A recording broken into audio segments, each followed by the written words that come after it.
So Jim Frawley, welcome to Listen with Leaders. You are the you're the principal and founder of Bellwether, found at bellwetherhub.com. Make sure to get my notes right. Thank you so much for joining us. Thank you for having me. I'm excited to be here. So tell us a little bit about yourself first, personally, a little bit about your personal journey, and then I want to talk a little bit about Bellwether and what you do. Sure. So I run an organization called Bellwether. Our main focus is really twofold. One is rewriting the script on executive development, but what it really comes down to is how do you help people prepare for change when you don't know what change is coming? And it was really formulated based on my time in corporate. I'd spent about 20 years. I started in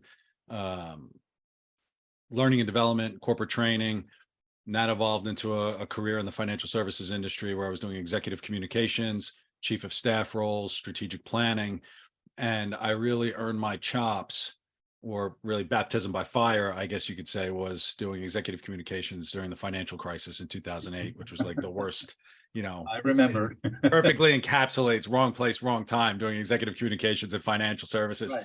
But what I learned now on reflection was that it was incredible learning for me in terms of getting access to the CEOs and the executive suite in terms of how they handled real change that they didn't anticipate, and seeing the executives who were successful had a few things in place that the other executives didn't, and they were able to make the really good decisions that they had to make when this unknown change was coming, and they were able to communicate that and make the decisions necessary to really save the company, get the employees on board. And my time in corporate was fine, but it didn't really hit me in the way that I wanted it to hit me. And so now I'm going on 9 years. I launched Bellwether to focus on coaching and consulting. So what do you think it is that's unique about you that you bring to the work? A few different things. One is the experience I have primarily in corporate with the executive communications, the access that I was so fortunate to have at such a young age, doing PR, executive communications, helping them formulate their strategic strategy, whatever the strategy is going to be, the communication strategy, all of that. So that really informs a lot of what I do. But on a personal side of it, I've been on the receiving end of the reason I started the coaching business was I was very unhappy with the way the coaching product was put out and the way that it exists. And Yeah. I feel like it's been commoditized in this way that's there's no accountability on the side of the coaches. And I felt I needed to change that. And so we have a guarantee. We don't take clients unless we can guarantee an end date. We guarantee success metrics. And if we can't hit those metrics, you get the money back.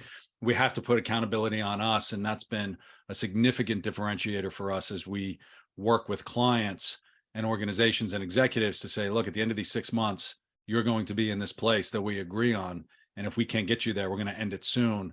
And it's happened. We've fired a couple clients where we just knew it wasn't going to work, or we knew that it wasn't going to play out the way that we had thought based on contextual changes and everything else. We say, all right, let's cut it here. We know this isn't going to go forward. Here's, the portion of the money back. And people appreciate that, and they'll call back because they know that when we sign up to do something, we're going to be successful. Well, that's integrity. And I mean that the basis of any good business is based on that. You're right. The coaching, especially the executive leadership coaching business, there's no barrier to entry. So every Tom, Dick, and Harry can say, I'm an executive coach. Right. And how do you, what's the market differentiation? Right. I'm certified by Skippy McGee's kind of whatever certification, right? Exactly. And when I was leaving corporate, that was one of the things, I'd put together 3 or 4 business plans. I'd gone to an executive coach, and all of the plans I put together, I recognized I needed some kind of credibility to do that. And so one of them was to set up a community center. One was a travel business. One, there were all kinds of things, but I saw that Columbia University had an executive coaching program, which was part business school, part teachers college. It was the premier one. I said, that's the one. And that was phenomenal in getting me set up. You learned a lot. I learned a lot. I didn't realize how much I love learning until I did that. Wow. So when you talk about executive communication, what are you referring to? So executive communications, my role in corporate for executive communications ran the gamut. It was investor relations, it was public relations, it was employee communications, and it evolved. And now the executive communications I work evolves into executive presence, and how do you get into the C-suite? How do you communicate to the C-suite? So it goes 2 ways. There's communications in multiple different ways. And so we'll coach people within the organization full vertical on how to communicate to different levels of the organization, because you need to understand whether it's enterprise-wide, whether it's team-wide, whether it's individual contributor-wide. How do you communicate based on what a communication model actually looks like? And most executives have never gotten that understanding of this is how communication actually works. It's not about sending a message, it's about how it's received as well. Right. I never thought about that, but you would, I can see that the way you would communicate to a team is going to be, you're going to provide different kinds of information with different density of information, as opposed to higher in the organization where the communication, the information is going to be less dense and more summarized. And there's going to be a call to action of some kind. Absolutely. And your value going into walking into the C-suite to present to them is you have to have done the thinking work for them. That's right. Because they're not thinking, if an executive starts getting into the weeds, you're going to have a bad day. Right. Because they don't have the context to really understand why these decisions were made. And that's your role in the organization. And I'll coach the executives to say, all right, what are the right questions to be asking so that they can bring their best and they get, what are the expectations in terms of what this meeting is going to be and how do you set that up? A lot of times the learning and development around that is really surface level. And nobody really talks it. They just talk about how to put together a 50-page PowerPoint deck. And it doesn't work that way. Right. And, an executive lives here thinking 3 quarters in the future, a year or 2 years, 3 years in the future. How do you summarize that into a way to say, this is what's most important for you to make the most effective decision today? Right. That's your role in communicating at that level. That's tricky because especially, we're talking about the rapidity of change and decision-making around the uncertainty of the future. I teach a course in decision-making under uncertainty and stress at Pepperdine University. And forecasting into the future is always problematic.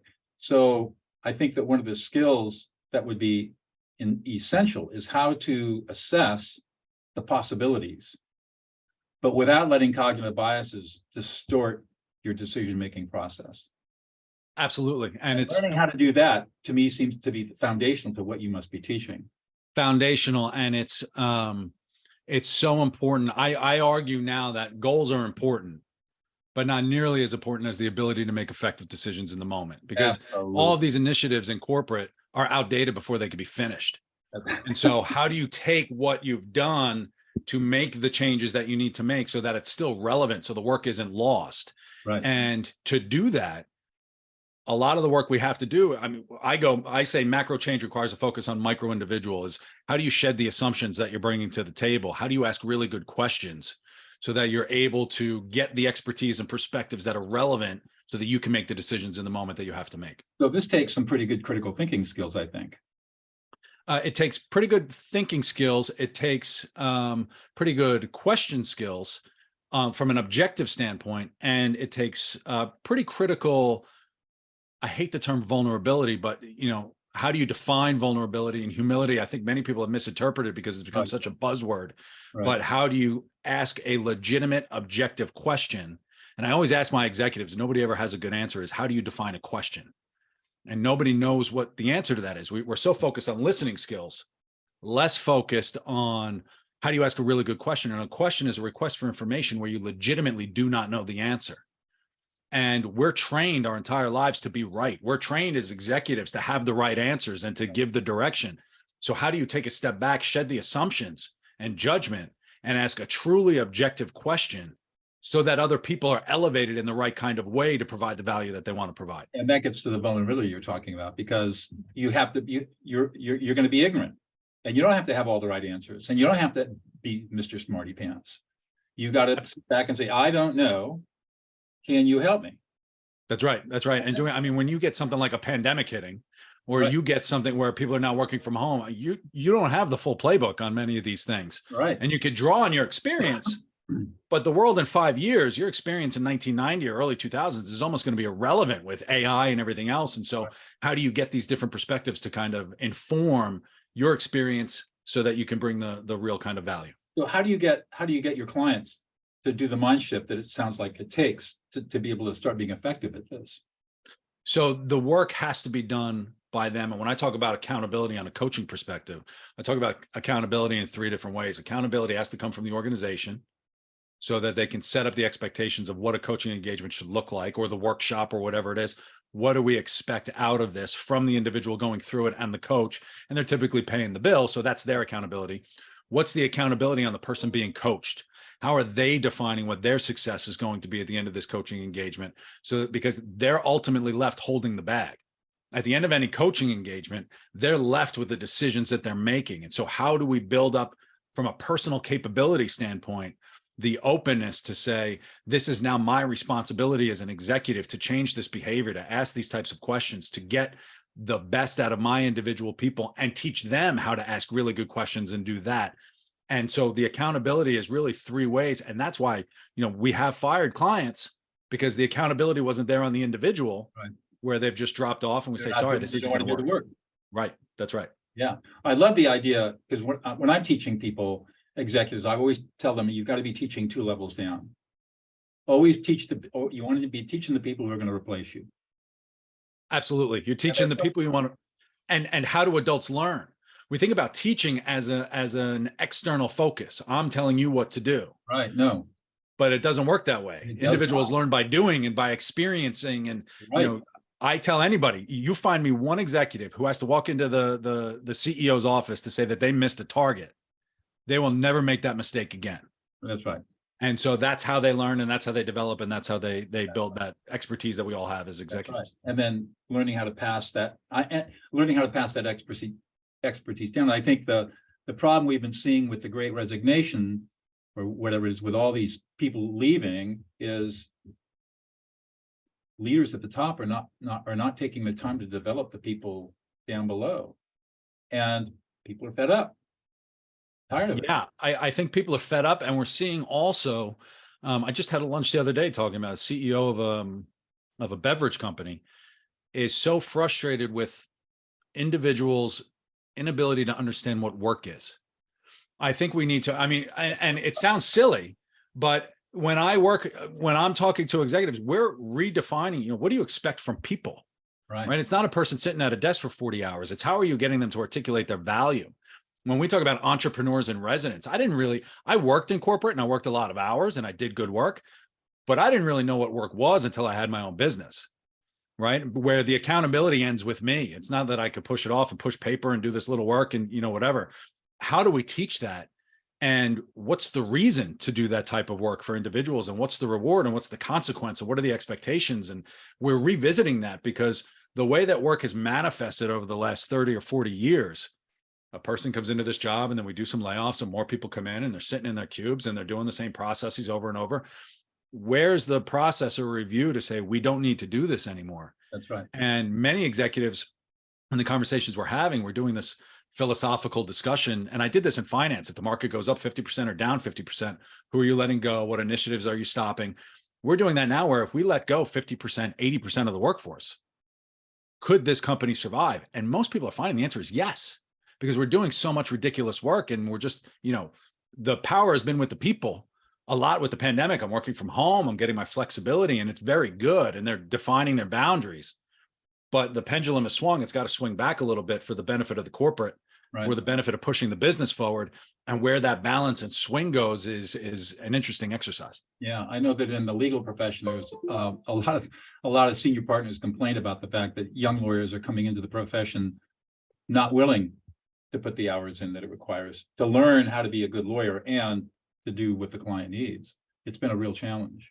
Yeah, it's a real challenge, and getting that motivation.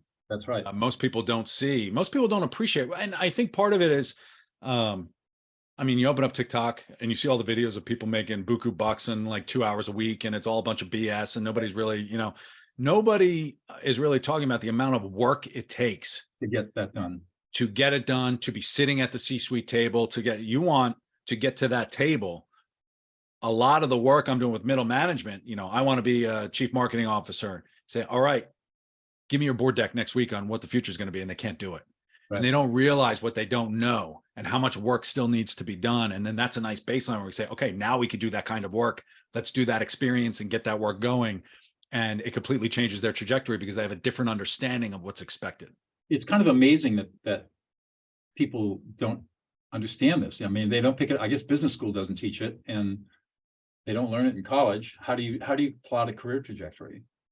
Right. And that was my problem in corporate, if I'm honest, is, I had the president of the business come to me one day, he said, you can run any business at this company if you want. I will make sure it happens. And I said, okay. I didn't know. I couldn't give any direction on where I wanted to go. I didn't know because I didn't know the questions I had to ask. I didn't know how to ask for help. I didn't know who to look at for a mentor and get those types of questions. And, when I'm going full vertical about your people, I hear a lot in coaching. I don't get the feedback I need. Well, you haven't asked for the feedback in the right kind of way. And so how are you, your responsibility to get the feedback, and people haven't been taught this or told this, and they assume that we're told our entire lives, work hard and people will notice.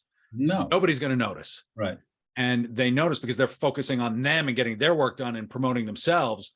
And so we need this healthy selfishness in terms of getting what you need and taking the credit for what you do so that you can elevate yourself. That's ultimately your responsibility. I love what you're saying. Brilliant. Just a brilliant approach. No wonder. Oh, good. All right. No, you're making a great case for the work that you do. Very refreshing to hear this. So let's pivot to listening a little bit. I'm all about, as a peacemaker, a lawyer turned peacemaker, I'm all about listening.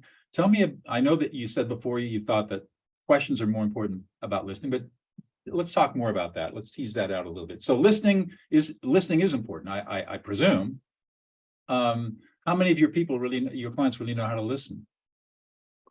Not many. I would say not many. Well, they learn to listen. Right. And I think effective listening is you're listening and hearing are two different things. That's right. Listening with intentionality is very important. And in any communication, there's two ways, right? Listening is one aspect of communication, but it's a give and take. And so how do you ask the questions to really get the information that you need so that two people are simpatico in terms of what they're communicating to each other? So let me just throw this out. You can ask a brilliant question, but if you're not listening to the response, how do you know what's coming back at you? So and how do you take the time to internalize that so that your next follow-up question is incredibly good and valid? That's right. Without the judgment, without the assumptions, without any of the other things that, oftentimes we ask a question and we're ready for our follow-up before the person answers. Right. Whereas right. Yeah. Right. But when we eliminate assumption and judgment and ask objective questions where you truly don't know the answer, we become learners. And I have this theory, and I joke about it. Kids are so happy because they're constantly learning. Adults are so miserable because we're supposed to have the answers. Right. But how do you turn that into a learning mindset to say, tell me more? My favorite question that I learned at Columbia was, tell me more. It doesn't even have a question mark. Right. But tell me more. It's a request for information. Give me more about your thought process, what got you to this point. Right. And then you could pepper that with more questions and you could listen to where they're coming from, the perspective, because the person coming to you, telling you a story or telling you whatever initiative they're working on, whatever it is, they have context that you don't have. And so we need to understand some of that context in the right kind of way and create an environment in which they can answer in the most productive way. Right. To do that so that you can listen and internalize and inform them of additional context they may not have thought of or whatever. That's the conversation that typically has to happen. So in your coaching process, you're teaching people how to do this, how to ask those objective questions and then listen and evaluate the information that they're receiving. Absolutely. And I really like the one I really like to teach. There's a process called ORID. I don't know if you know it, but it's there's a book called The Art of Focused Conversation, and they talk about 4 types of questions to lead people through, and they're all objective. The first are objective questions. What are we looking to accomplish in this meeting? Okay. Right. Okay. That's everybody go around the room. Everybody, are we all on the same page? Right. It's objective. Yeah. Awesome. No judgment. From there, it's reflective. Who's dealt with something like this before? Tell me that story, right? That's their perspective. We get the different types of inputs and everything else. Interpretive questions. What does that mean for us today? Okay, that means this. Well, what about this? And you get their perspectives on that. And then decisionals. All right, what decisions can we make based on the conversation we just had?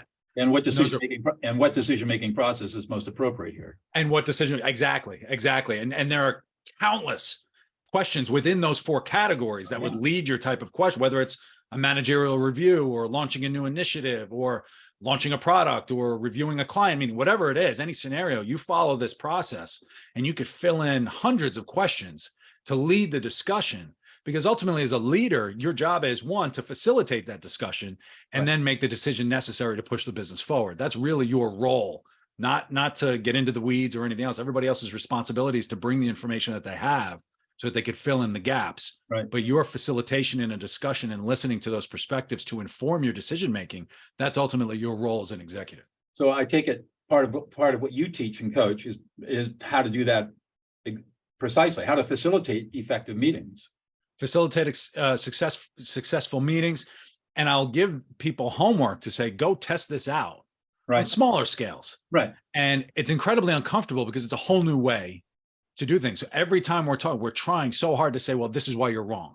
And this is why I think you need to change your perspectives. And you have experience as an executive and you are a teacher.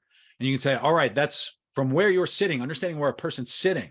There's an old quote, we don't see things as they are, we see things as we are.